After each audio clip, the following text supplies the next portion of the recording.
ఎవరైతే చేశారో. కాదు, ఇది పదవుల దగ్గర ఆగిపోవద్దు. మీకు నా గుండెల్లో స్థానం ఉంది, మేము మర్చిపోను. నేను కూడా ఇక్కడ దాకా వచ్చి నిలబడ్డాను అంటే, ఇప్పుడు ప్రధానమంత్రి గారు మనం అందరూ అడుగుతున్నారు, మీరు పార్లమెంట్లో మీరు కూర్చొని క్యాబినెట్ ర్యాంక్ తీసేసుకోవచ్చు కదా. అది నేను ట్రాన్సాక్షన్ కాదు, నాకు దేశం మీద ఇష్టం. నాకు నచ్చిన నాయకుడు, మనకు నచ్చిన పార్టీ బీజేపీ తెలియదు తప్ప కూర్చోబెట్టి నేను ఈ పదవి నేను మీకు చేశాను కాబట్టి నాకు ఒక ట్రాన్సాక్షనల్ బేసిస్ మీద రాజకీయం చేయను. సో మీరు కూడా ఆ విధానంలో ఉండాలని కోరుకోండి. ఎందుకంటే మీలాగా ఉంటేనే పార్టీకి నిలబడతాం. నేను చూస్తే భారతీయ జనతా పార్టీ విధి విధానాలు చూసి చాలా నేర్చుకోవాలి మనం.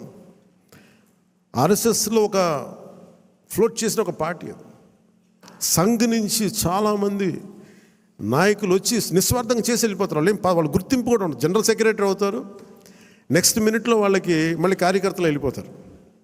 Of course that's a great organisation like RSS. కానీ దాని నుంచి స్ఫూర్తి తీసుకుంటాం మనం. వాళ్ళు ఎంతసేపు ఆర్ఎస్ఎస్ ఎంతసేపు దేశం, సమాజం, దేశ సమగ్రత మీద ఉంటారు తప్ప వాళ్ళు చాలా నిస్వార్థంగా ఉంటారు. చాలా నిస్వార్థంగా ఉంటారు. ఎంతో కొంత వారి నుంచి ప్రేరణ తీసుకొని మనం కూడా నిస్వార్థంగా పదవులు వస్తే ఖచ్చితంగా మీకు వస్తాయి, తీసుకోండి. పదవి లేనప్పుడు కూడా అంతే కమిట్మెంట్తో పనిచేయాలని కోరుకోండి. నేను అలాంటి వాడిని. పదవులు లేవు, ఏమి లేవు, డబ్బులు లేవు, గుర్తింపు లేదు, తిట్లు శాపనార్థాలు తప్ప ఆయన మనం చేశాం కదా. అందుకని దీన్ని కూడా మీరు దృష్టిలో పెట్టుకోండి. ఎందుకంటే అందరి దగ్గర నుంచి తీసుకున్నప్పుడు కూడా మన మహిళా నాయకురాల దగ్గర నుంచి కానీ నాయకుల దగ్గర అందరిని తీసుకుంటే అందరూ కూడా చాలా ఉన్నతమైన కీలకమైన పదవులు అడుగుతూ ఉన్నారు. ఉన్నాయి చాలా తక్కువ. కొంతమందికి పార్టీ పదోన్నతి ఉంటుంది. కొంతమందికి ఈ శాఖల్లో కీలకమైన శాఖల్లో పదవులు అన్నీ నేను ప్రయత్నం చేస్తున్నాను. సో నాకు అవకాశం ఇవ్వండి. కొంచెం తప్పులు ఎక్కడన్నా ఉంటే మీరు కోప్పడకుండా హరిప్రసాద్ గారి దృష్టికి తీసుకురండి, నాగబాబు గారి దృష్టికి తీసుకురండి, మిగతా ముఖ్య నాయకుల దృష్టికి తీసుకురండి. ఎందుకంటే నేను మనోహర్ గారి పేరు ఎందుకు చెప్పట్లేదంటే, ఇప్పుడు ఆయన మంత్రి సివిల్ సప్లైస్, ఆయన బిజీగా ఉన్నారు. మొత్తం అక్రమ బియ్యం మీద, గోడౌన్ల మీద మూయించేస్తూ ఉన్నారు. అందువల్ల అందుకని ఆయనకి ఈ బాధ్యతలు అప్పచెప్పట్లేదు. రాష్ట్రం కోసం చేయాల్సింది చాలా ఉంది ఆయనకి. అందుకని మీరందరూ పెద్ద మనసుతో అర్థం చేసుకుంటారని ఒకే ఒక మాట చెప్పి ముగిస్తాను. నేను మీకు అండగా ఉండేవాడిని, నిలబడేవాడిని, మర్చిపోనివాడిని. మీకు నెలకి కానీ 3 వారాలకు కానీ మీరు ఒక 2 వీక్స్ ముందు కానీ 3 వీక్స్ ముందే కనుక మీరు నన్ను కలవాలి అని అంటే ఖచ్చితంగా నేను కార్యకర్తల దగ్గర నుంచి పెద్ద నాయకుల దాకా అందరితో కలుస్తాను, మీతో కూర్చొని మాట్లాడతాను. కాదు, నాకు ఇవ్వాల్సింది ఏంటంటే మీరు సడన్గా వచ్చేస్తేనేమో నాకున్న దాంట్లో అందరిని అడ్జస్ట్ చేయలేకపోతాం. మీరు కొంత ఎజెండాను కూడా ఫిక్స్ చేసుకురండి. నాకున్న సమయం కూడా చాలా తక్కువ ఉంది.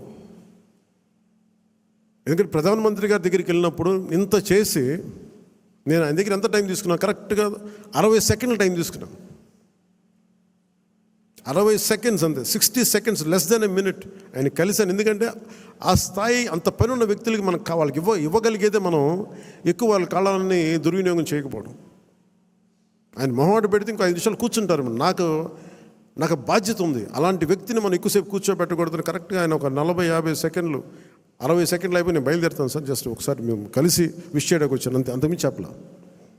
సో అలాగే నన్ను దృష్టిలో పెట్టుకుని నాకు చాలా కీలకమైన బాధ్యతలు ఉన్నాయి. ఇంతమందిని కలవాలి నేను. అందుకని మీరందరినీ దృష్టిలో పెట్టుకొని ఏం మాట్లాడదలుచుకున్నారో, ఏమి కావాలో స్పష్టంగా చెప్పండి.